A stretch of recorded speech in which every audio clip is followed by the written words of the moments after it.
إن الحمد لله نحمده ونستعينه ونستغفره ونؤمن به ونتوكل عليه ونعوذ بالله من شرور أنفسنا ومن سيئات أعمالنا من يهده الله فلا مضل له ومن يضلل فلا هادي له وأشهد أن لا إله إلا الله وحده لا شريك له وأشهد أن محمدًا عبده ورسوله أما بعد فإن خير الحديث كتاب الله وخير الهدي هدي محمد صلى الله عليه وسلم وشر الأمور محدثاتها وكل محدثة بدعة وكل بدعة ضلالة وكل ضلالة في النار فأعوذ بالله من الشيطان الرجيم بسم الله الرحمن الرحيم شهر رمضان الذي أنزل فيه القرآن هدى للناس وبينات من الهدى والفرقان۔ محترم سامعین کرام، بزرگان دین، نوجوانان ملت اسلامیہ اور خواتین اسلام، آج کے اس خطبہ جمعہ میں مجھے آپ حضرات کے سامنے جس عنوان کے تحت گفتگو کرنی ہے وہ عنوان ہے ماہ رمضان کی خصوصیات۔ انشاءاللہ العزیز کتاب و سنت کی روشنی میں اس سلسلے میں کچھ باتیں آپ کے سامنے عرض کرنے کی کوشش کروں گا۔ اللہ رب العالمین سے دعا ہے کہ رب العالمین مجھے حق بات کہنے، کتاب و سنت کے مطابق بیان کرنے، ہم سب کو حق بات سننے اور اس پر عمل کرنے کی توفیق عطا فرمائے، آمین۔ حضرات، ہم سبھی کو یہ بات معلوم ہے کہ 1 یا 2 دن کے بعد رمضان کا مہینہ ہمارے پاس آ رہا ہے۔ سوال یہ ہے کہ اس مہینے کی خصوصیات کیا ہیں، اس مہینے کے فضائل کیا ہیں، اس مہینے کے مناقب کیا ہیں۔ حضرات، اس مہینے کی سب سے پہلی خصوصیت، یہ مہینہ یہ اللہ رب العالمین کی بہت بڑی نعمت ہے، اس پر جتنا شکر ادا کیا جائے کم ہے۔ ایک بندہ مومن کے لیے، ایک مسلمان کے لیے یہ بہت ہی بڑی سعادت مندی ہے، بہت ہی بڑی خوش نصیبی ہے کہ اسے اپنی زندگی میں رمضان جیسا بابرکت مہینہ مل جائے، اسے رمضان کے مہینے میں اپنے رب کو راضی کرنے کی توفیق مل جائے، اسے رمضان کے مہینے میں زیادہ سے زیادہ نیکیاں کرنے کی توفیق مل جائے، اسے رمضان کے مہینے میں اپنے گناہوں کی بخشش کی توفیق مل جائے۔ اس سے بڑی نعمت اور کیا ہو سکتی ہے؟ حضرات، ذرا تصور کیجئے، ہمارے درمیان، آپ کے درمیان پچھلے سال کتنے لوگ تھے ہمارے ساتھ اٹھتے تھے، بیٹھتے تھے، کھاتے تھے، پیتے تھے، لیکن وہ اس سال ہمارے درمیان نہیں ہے، وہ اللہ کو پیارے ہو چکے ہیں۔ حضرات، یقین مانیں کہ وہ لوگ جو پچھلے سال ہمارے ساتھ تھے، اس سال وہ ہمارے ساتھ نہیں ہیں، ان کے مقابلے میں ہم بہت ہی خوش نصیب ہیں، ان کے مقابلے میں ہم بہت ہی خوش قسمت ہیں۔ کیوں؟ اس لیے کہ ہماری زندگی میں ایک اور رمضان کا مہینہ آ رہا ہے۔ سنن ابن ماجہ کی روایت ہے، پیارے نبی صلی اللہ علیہ وسلم کی خدمت میں 2 لوگ حاضر ہوئے، دونوں ایک ہی قبیلے سے تعلق رکھتے تھے، دونوں ایک ہی خاندان کے تھے، دونوں نے ایک ساتھ اسلام قبول کیا۔ اس حدیث کے راوی طلحہ رضی اللہ تعالیٰ عنہ ہیں، وہ کہتے ہیں کہ دونوں نے ایک ساتھ اسلام قبول کیا۔ ان دونوں میں سے ایک آدمی زیادہ محنتی تھا۔ یہاں پر محنتی سے مراد دنیا کی محنت نہیں ہے، بلکہ یہاں پر محنت سے مراد آخرت کی محنت ہے، یعنی وہ زیادہ عبادت گزار تھا۔ وہ ایک جنگ میں شریک ہوا، فاستشہد، وہ شہید ہو گیا، وہ اللہ کو پیارا ہو گیا۔ اور اسی طرح اس کے مقابلے میں دوسرا آدمی کم محنتی تھا، کم عبادت گزار تھا، 1 سال مزید زندہ رہا اور نیچورل طریقے سے اس کا انتقال ہوا۔ حضرت طلحہ رضی اللہ تعالیٰ عنہ یہ بہت ہی مشہور صحابی رسول ہیں، یہ ان صحابہ میں سے ایک ہیں جن کو پیارے نبی صلی اللہ علیہ وسلم نے اسی دنیا کے اندر نام لے کر کے جنت کی بشارت دی ہے۔ حضرت طلحہ بن عبید اللہ رضی اللہ تعالیٰ عنہ کہتے ہیں کہ میں نے رات میں خواب میں دیکھا کہ میں جنت کے دروازے کے پاس کھڑا ہوں اور وہ دونوں لوگ بھی وہیں پر کھڑے ہیں۔ اچانک میں کیا دیکھتا ہوں؟ میں نے دیکھا، حضرت طلحہ بن عبید اللہ کہتے ہیں کہ میں نے دیکھا کہ اچانک جنت سے ایک فرشتہ نمودار ہوا اور اس انسان کے پاس آیا جو کم عبادت گزار تھا، جس کا انتقال 1 سال کے بعد ہوا تھا۔ اس کے پاس آیا اور کہا کہ چلو جنت کے اندر چلو۔ وہ فرشتہ اس آدمی کو جنت کے اندر لے گیا۔ تھوڑی دیر کے بعد حضرت طلحہ بن عبید اللہ کہتے ہیں کہ ایک اور فرشتہ جنت سے نمودار ہوا اور اس انسان کے پاس آیا جو زیادہ عبادت گزار تھا، جو میدان جنگ میں شریک ہوا، شہید ہو گیا، جس کو شہادت کی موت نصیب ہوئی۔ اس انسان کے پاس وہ فرشتہ آیا اور کہا کہ چلو جنت کے اندر چلو۔ وہ فرشتہ اس آدمی کو بھی جنت کے اندر لے گیا۔ حضرت طلحہ بن عبید اللہ رضی اللہ تعالیٰ عنہ کہتے ہیں کہ میری نیند کھلی، صبح ہوئی، میری نیند کھلی، میں نے یہ خواب صحابہ کرام کے درمیان بیان کیا، میں نے اپنے ساتھیوں کے درمیان یہ خواب بیان کیا۔ اپنے ساتھیوں نے تعجب کا اظہار کیا، حیرت کا اظہار کیا کہ یہ کیسے ممکن ہو سکتا ہے، یہ کیسے ہو سکتا ہے کہ ایک انسان جو کم عبادت گزار تھا اور جس کا انتقال نیچورل طریقے سے ہوا، وہ پہلے جنت میں جا رہا ہے، اور ایک انسان جو زیادہ عبادت گزار تھا، جس نے شہادت کی موت پائی، جس کو شہادت کی موت نصیب ہوئی، وہ انسان بعد میں جنت میں جا رہا ہے۔ اس بات پر صحابہ کرام نے حیرت کا اظہار کیا، تعجب کا اظہار کیا۔ بات گھومتے پھرتے امام کائنات جناب محمد الرسول اللہ صلی اللہ علیہ وسلم کے کانوں تک پہنچی۔ پیارے نبی صلی اللہ علیہ وسلم نے فرمایا، الیس قد مکث ھذا بعدہ سنۃ، اے میرے صحابہ بتاؤ، یہ انسان جو کم عبادت گزار تھا، جس نے 1 سال کے بعد انتقال کیا، کیا وہ انسان اپنی زندگی میں 1 اور سال نہیں پایا؟ صحابہ کرام نے جواب دیا، ہاں یا اللہ کے رسول، اس نے اپنی زندگی میں 1 اور سال پایا۔ پیارے نبی صلی اللہ علیہ وسلم نے فرمایا، الیس قد ادرک رمضان،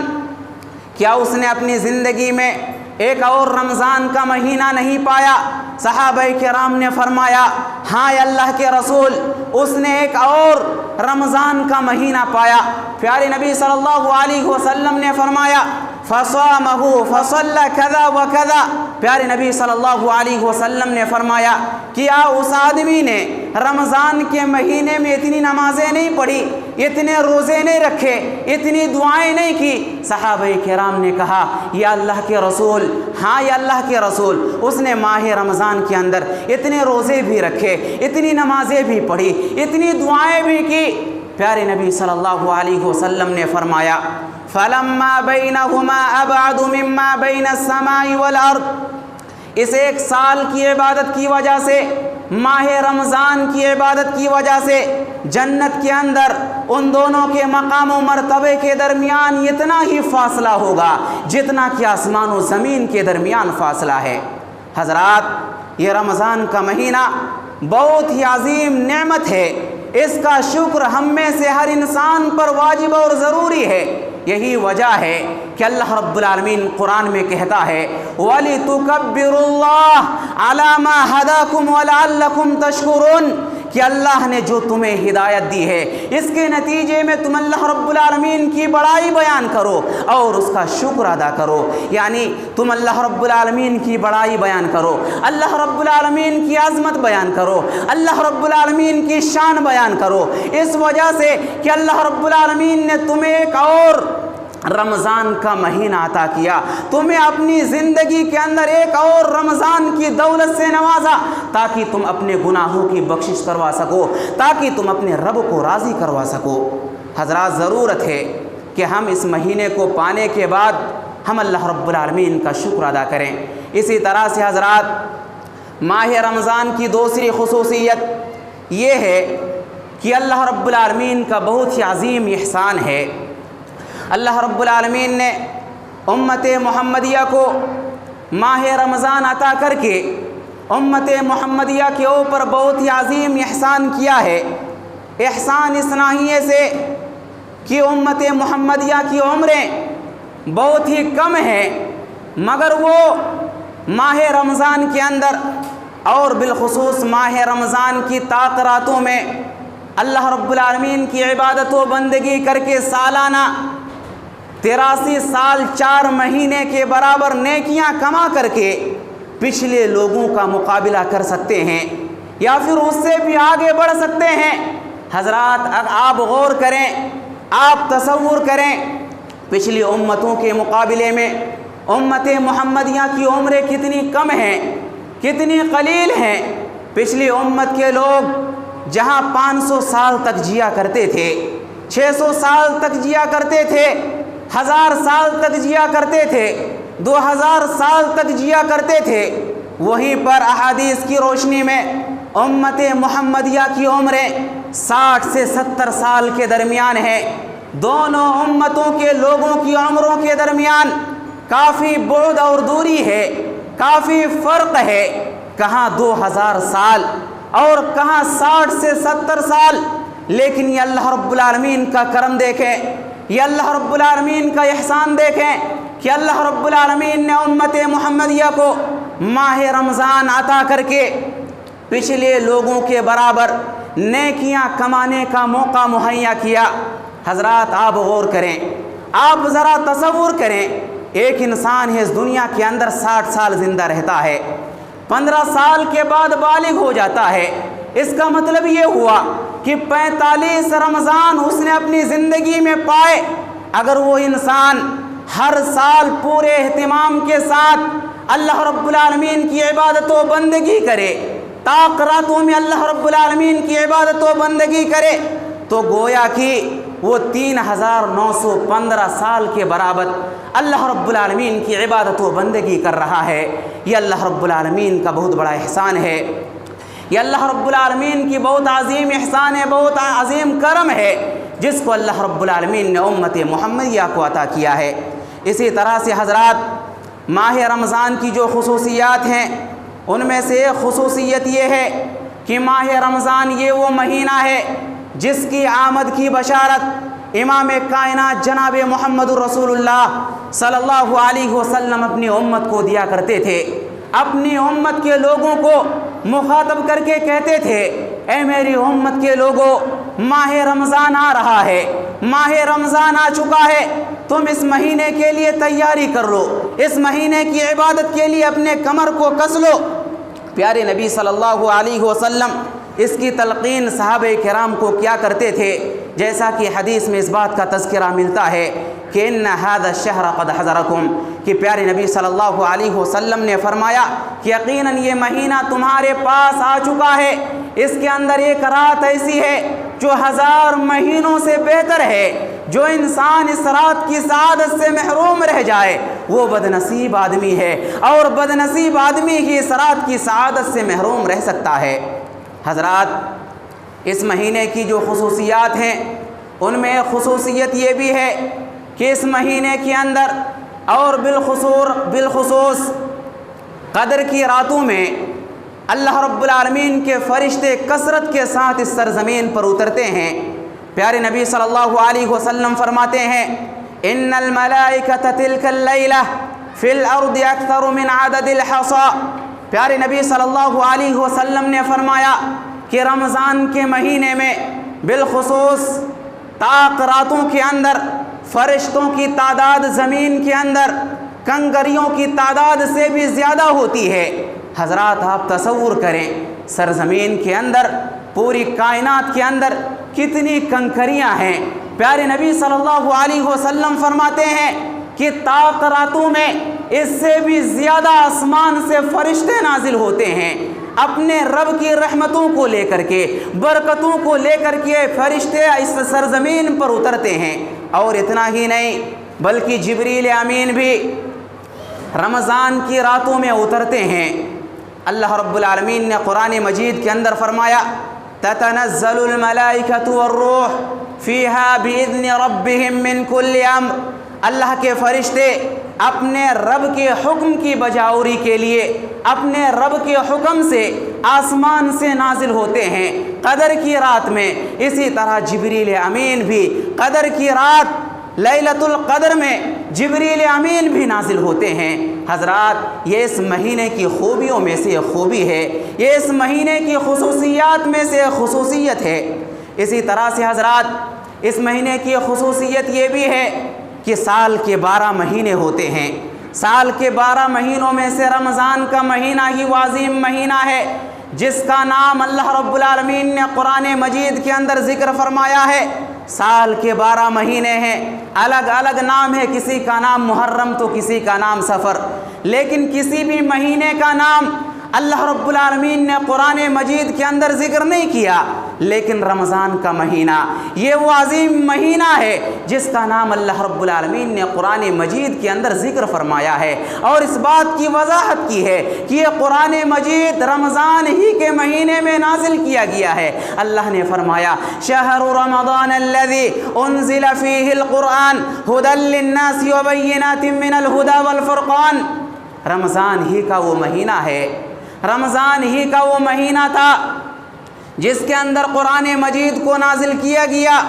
جو لوگوں کے لیے ہدایت ہے، اور اس قرآن مجید کے اندر حق اور باطل کے درمیان تمیز کرنے کی بہت ساری نشانیاں موجود ہیں۔ اور حضرات صرف اتنا ہی نہیں کہ قرآن مجید کو اس ماہ مبارک کے اندر نازل کیا گیا، بلکہ جتنے بھی آسمانی کتابیں ہیں، جتنے بھی مقدس کتابیں ہیں، ساری کتابوں کو اللہ رب العالمین نے اسی ماہ مقدس کے اندر نازل فرمایا۔ امام کائنات جناب محمد الرسول اللہ صلی اللہ علیہ وسلم فرماتے ہیں صحیفہ ابراہیم کو اللہ رب العالمین نے رمضان کی پہلی رات نازل کیا،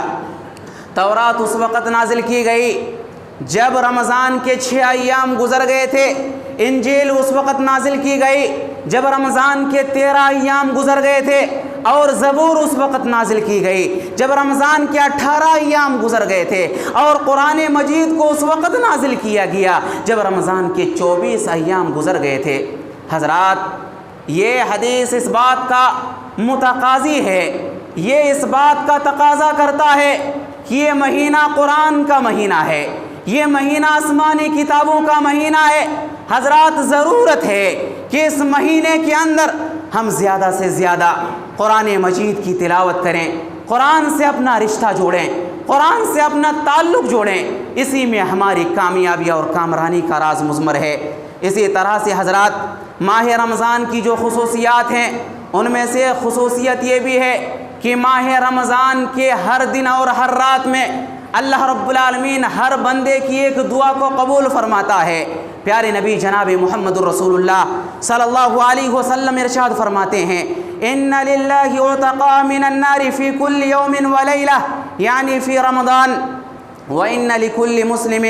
فی کل یوم ولیلہ دعوت مستجابہ۔ پیارے نبی صلی اللہ علیہ وسلم فرماتے ہیں کہ رمضان کے مہینے میں ہر رات اور ہر دن اللہ رب العالمین جہنم سے لوگوں کو آزاد کرتا ہے، اور اسی طرح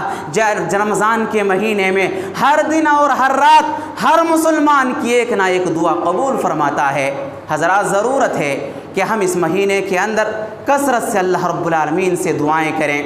اپنی کامیابی کے لیے دعائیں کریں، جنت کے اندر اعلیٰ درجات کے لیے دعائیں کریں، جہنم سے بچاؤ کے لیے دعائیں کریں، آخرت کے جو بھی مراحل ہیں ان مراحل کے اندر آسانی کے لیے ہم اللہ رب العالمین سے دعائیں کیا کریں۔ اسی طرح سے حضرات ماہ رمضان کی جو خصوصیات ہیں ان میں سے خصوصیت یہ بھی ہے کہ اگر کوئی انسان ماہ رمضان کے اندر عمرہ کرتا ہے تو اسے حج کے برابر ثواب دیا جاتا ہے۔ پیارے نبی صلی اللہ علیہ وسلم فرماتے ہیں فَإِنَّ عُمْرَةً فِيهِ تَعْدِلُ حَجَّةً، اگر کوئی انسان ماہ رمضان کے اندر عمرہ کرتا ہے تو اسے حج کے برابر ثواب دیا جاتا ہے۔ اور حضرات اتنا ہی نہیں بلکہ دوسری حدیث کے اندر اس بات کا بھی تذکرہ ملتا ہے کہ اگر کوئی انسان ماہ رمضان میں عمرہ کرتا ہے تو اسے پیارے نبی صلی اللہ علیہ وسلم کے ساتھ حج کرنے کے برابر ثواب ملتا ہے۔ پیارے نبی صلی اللہ علیہ وسلم حجۃ الوداع سے واپس ہو رہے تھے، ایک بوڑھی عورت سے ملاقات ہوئی جسے ام سنان کہا جاتا ہے۔ پیارے نبی صلی اللہ علیہ وسلم نے ان سے پوچھا کہ تم نے میرے ساتھ حج کیوں نہیں کیا؟ تو انہوں نے سواری کے نہ ہونے کی عذر پیش کی۔ پیارے نبی صلی اللہ علیہ وسلم نے فرمایا کہ یہ جو رمضان کا مہینہ آ رہا ہے اس رمضان کے مہینے کے اندر عمرہ کر لینا، کیونکہ رمضان کے مہینے میں عمرہ کرنا میرے ساتھ حج کرنے کے برابر ہے۔ حضرات یہ اس بات کا تقاضا کرتا ہے کہ اگر کسی کو اللہ رب العالمین نے مال و دولت سے نوازا ہے تو اس مہینے کے اندر عمرہ کرنا چاہیے۔ انسان کو، ہمیں اور آپ کو ماہ رمضان کے اندر ضرور عمرہ کرنا چاہیے اگر اللہ رب العالمین نے ہمیں اور آپ کو مال و دولت سے نوازا ہے۔ اسی طرح سے حضرات ماہ رمضان کی جو خصوصیات ہیں ان میں سے خصوصیت یہ بھی ہے کہ ماہ رمضان کے اندر رحمتوں کے دروازے کھول دیے جاتے ہیں، شر کا شیاطین کو اور جنوں کو جکڑ دیا جاتا ہے اور جنت کے دروازے کھول دیے جاتے ہیں، جہنم کے سارے دروازے بند کر دیے جاتے ہیں۔ حضرت ابو ہریرہ رضی اللہ تعالیٰ عنہ اس حدیث کے راوی ہیں، فرماتے ہیں کہ امام کائنات جناب محمد الرسول اللہ صلی اللہ علیہ وسلم نے ارشاد فرمایا کہ جب رمضان کی پہلی رات آتی ہے تو شرکش شیاطین کو، شرکش جنوں کو جکڑ دیا جاتا ہے، جنت کے سارے دروازے کھول دیے جاتے ہیں اور جنت کا کوئی بھی دروازہ بند نہیں رکھا جاتا، جہنم کے سارے دروازے بند کر دیے جاتے ہیں اور جہنم کا کوئی دروازہ کھلا نہیں چھوڑا جاتا۔ اور ایک اعلان کرنے والا اعلان کرتا ہے یا باغی الخیر اقبل، اے نیکی کے طلبگار آگے بڑھو، نیکی کے امور کو انجام دو، ویا باغی الشر اقصر، اے شر کے طلبگار اب تو رک جاؤ، رمضان کا مہینہ آ چکا ہے، شر میں پڑنے سے، برائی کرنے سے اب تو رک جاؤ۔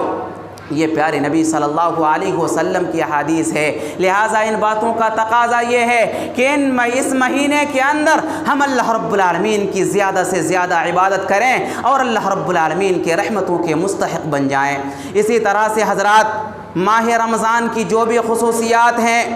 ان میں ایک خصوصیت یہ بھی ہے کہ ماہ رمضان یہ وہ مہینہ ہے جو گناہوں کے مٹ جانے کا سبب ہے، گناہوں کے بخش دیے جانے کا سبب ہے۔ پیارے نبی صلی اللہ علیہ وسلم فرماتے ہیں کہ ایک نماز دوسری نماز تک، اور ایک جمعہ دوسری جمعہ تک، اور ایک رمضان دوسرے رمضان تک، مکفرات ما بینہن، ان دونوں کے درمیان جتنے بھی انسان سے خطائیں ہوتی ہیں، جتنے بھی غلطیاں ہوتی ہیں، وہ ساری غلطیاں معاف کر دی جاتی ہیں، یہ چیزیں ان کے لیے کفارہ بن جاتی ہیں۔ حضرات مثال کے طور پر ایک انسان ہے جس نے گزشتہ رمضان پورے اہتمام کے ساتھ رمضان کا روزہ رکھا اور اس نے کبیرہ گناہوں سے اجتناب کیا اور اس سے صغیرہ گناہ ہوتے رہے۔ پیارے نبی صلی اللہ علیہ وسلم نے اس بات کی تعلیم دی کہ یہ جو رمضان کا مہینہ آ رہا ہے، یہ رمضان کا مہینہ آتے ہی اس کے سارے صغیرہ گناہ معاف کر دیے جاتے ہیں۔ یہ رمضان کی خوبیوں میں سے ایک خوبی ہے۔ اسی طرح سے حضرات رمضان کی جو بھی خوبیاں ہیں ان میں سے ایک خوبی یہ بھی ہے کہ اگر کوئی انسان ماہ رمضان میں خصوصیت کے ساتھ روزے کا اہتمام کرتا ہے تو اس کے پچھلے سارے گناہ معاف کر دیے جاتے ہیں۔ پیارے نبی صلی اللہ علیہ وسلم فرماتے ہیں من صام رمضان ایمانا واحتسابا غفر له ما تقدم من ذنبه، جو انسان ایمان کی حالت میں اجر و ثواب کی امید کو لیے ہوئے رمضان کے ایام میں روزے رکھتا ہے اس کے پچھلے سارے گناہ معاف کر دیے جاتے ہیں۔ یہ رمضان کی خوبیوں میں سے خوبی ہے۔ اسی طرح سے حضرات رمضان کی خصوصیت یہ بھی ہے کہ رمضان کے مہینے میں روزے رکھنا 10 مہینے روزے رکھنے کے برابر ثواب ملتا ہے۔ یعنی اگر کوئی انسان ماہ رمضان کے اندر پورے اہتمام کے ساتھ روزے رکھتا ہے تو گویا کہ وہ 10 مہینے کے برابر روزے رکھ رہا ہے۔ پیارے نبی صلی اللہ علیہ وسلم نے شوال کے روزے کے بارے میں فرمایا کہ من صام رمضان ثم اتبعه 6 من شوال كان كصيام الدهر، جو انسان رمضان کا روزہ رکھے اور رمضان کے روزے رکھنے کے بعد شوال کے 6 روزے رکھ لے تو ایسی صورت میں گویا کہ وہ پورے سال روزہ رکھ رہا ہے۔ کیسے پورے سال روزہ رکھتا ہے؟ اس کی وضاحت اہل علم نے کیا۔ اللہ رب العالمین نے قرآن مجید کے اندر ارشاد فرمایا کہ من جاء بالحسنۃ فلہ عشر امثالھا، کہ جو انسان ایک نیکی کرے گا اللہ رب العالمین اسے 10 گنا اجر عطا فرمائے گا۔ گویا کہ اگر کوئی انسان ماہ رمضان میں 1 روزہ رکھتا ہے اسے 10 روزے کے برابر ثواب ملتا ہے۔ اگر 1 مہینہ روزہ رکھتا ہے تو 10 مہینے کے برابر ثواب ملتا ہے۔ پیارے نبی صلی اللہ علیہ وسلم نے فرمایا کہ رمضان کے روزے کے بعد اگر کوئی شوال کا بھی 6 روزہ رکھ لیتا ہے تو گویا کہ وہ پورے سال کا روزہ رکھتا ہے۔ شوال کا 6 روزہ، 1 روزہ 10 روزے کے برابر، 3 روزہ 1 مہینے کے برابر، 6 روزہ 2 مہینے کے برابر۔ اس وجہ سے پیارے نبی صلی اللہ علیہ وسلم نے فرمایا کہ اگر کوئی انسان ماہ رمضان کے روزے کے بعد شوال کا 6 روزہ رکھ لیتا ہے تو ایسی صورت میں وہ پورے سال روزہ رکھتا ہے۔ حضرات ہمیں اور آپ کو اس پر عمل کرنے کی ضرورت ہے۔ اسی طرح سے حضرات اگر کوئی انسان ماہ رمضان میں قیام اللیل کرتا ہے تو قیام اللیل کرنا یہ بھی ایک ایسی چیز ہے جو انسان کے پچھلے گناہوں کے بخش دیے جانے کا سبب ہے۔ اللہ کے نبی صلی اللہ علیہ وسلم نے فرمایا من قام رمضان ایمانا واحتسابا غفر له ما تقدم من ذنبه، جو انسان ماہ رمضان کے اندر ایمان کی حالت میں اجر و ثواب کی امید کو لیے ہوئے رمضان کے اندر روزے رکھتا ہے اور اسی طرح رمضان کے اندر قیام کرتا ہے، نماز تراویح کی ادائیگی کرتا ہے، اس کے پچھلے سارے گناہ معاف کر دیے جاتے ہیں۔ یہ رمضان کی خوبیوں میں سے خوبی ہے۔ اسی طرح سے حضرات ماہ رمضان کی ایک آخری خوبی بتا کر کے میں اپنی بات کو ختم کروں گا۔ اگر کوئی انسان ماہ رمضان کے اندر امام کے ساتھ نماز تراویح کی ادائیگی کرتا ہے تو گویا کہ وہ پوری رات قیام اللیل کرتا ہے، پوری رات نماز تہجد کی ادائیگی کرتا ہے۔ حضرت ابو ذر غفاری رضی اللہ تعالیٰ عنہ نے پیارے نبی صلی اللہ علیہ وسلم سے فرمایا کہ اللہ کے نبی ہم چاہتے ہیں کہ آپ پوری رات ہمیں رمضان میں نماز پڑھائیں، پوری رات قیام اللیل کرائیں۔ پیارے نبی صلی اللہ علیہ وسلم نے اس موقع سے ارشاد فرمایا کہ من قام مع الامام حتی ینصرف فإنہ یعدل قیام لیلۃ، پیارے نبی نے فرمایا کہ جو انسان امام کے ساتھ سلام پھیرنے تک قیام کرتا ہے، نماز تہجد کی ادائیگی کرتا ہے، نماز تراویح کی ادائیگی کرتا ہے تو گویا کہ وہ پوری رات قیام اللیل کرتا ہے، پوری رات نماز کی ادائیگی کر رہا ہوتا ہے۔ حضرات یہ ماہ رمضان کی خصوصیات ہیں جس کا تقاضا یہ ہے کہ ہم اس کی خصوصیات کو سمجھیں، اس کی عظمت کو سمجھیں اور اس مہینے سے بھرپور فائدہ اٹھانے کی کوشش کریں۔ آخر میں اللہ رب العالمین سے دعا ہے کہ اللہ تو ہم تمام لوگوں کو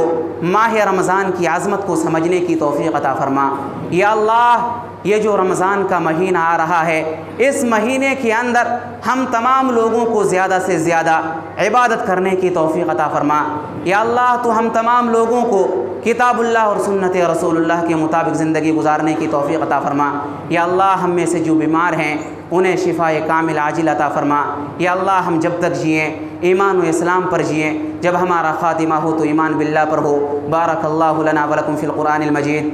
ورفعني وإياكم بالآيات والذكر الحميد إنه تعالى جواد كريم ملك بر رؤوف